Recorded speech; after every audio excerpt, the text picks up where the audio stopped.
of the service. The ordination of Pastor Johnny is the ordination is a solemn affirmation of God's calling, a recognition by the Church, and a commitment to serve faithfully in the ministry of Christ. To lead us in this holy act, I now invite Reverend Humber Borrero, who will officiate the ordination.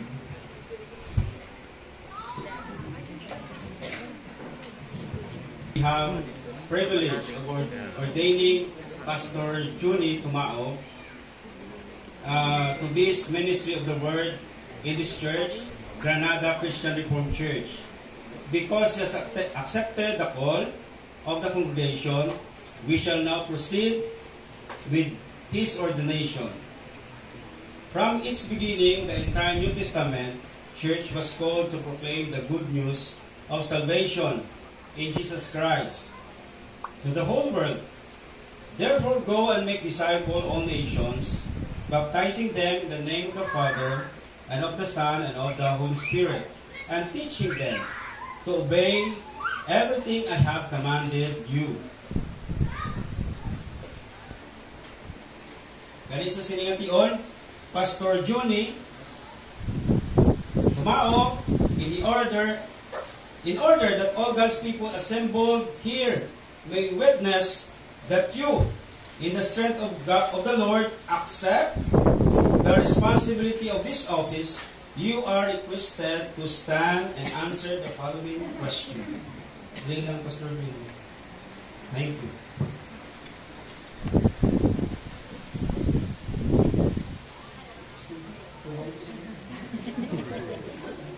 Marcos, do you believe that in the call of this congregation, God Himself calls you to this holy ministry? Ikadua, do you believe that the Old and New Testaments are the Word of God, the only infallible rule of faith and life?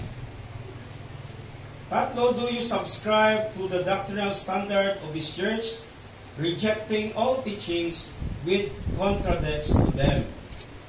Do you promise to be a faithful minister, to conduct yourself in a manner worthy of your calling, and to submit to the government and discipline of the church?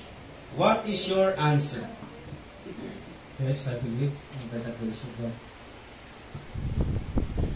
Thank you.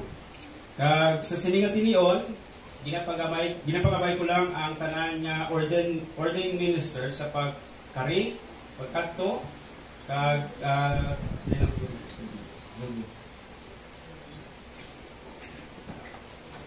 kag kita luhod. Kita lay sa aton mga kamot or magapandong sa iya tanan nga ordained minister nga rin din sa siningat iniyon, ginapagabay sa pagkadto, kita magapandong.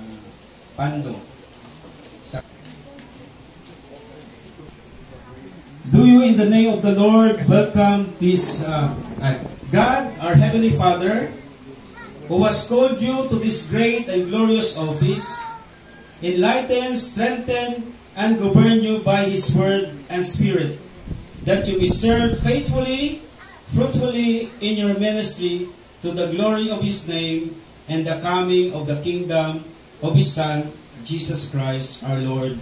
Amen. Ginapakabay ko man ang congregation sa pagtindog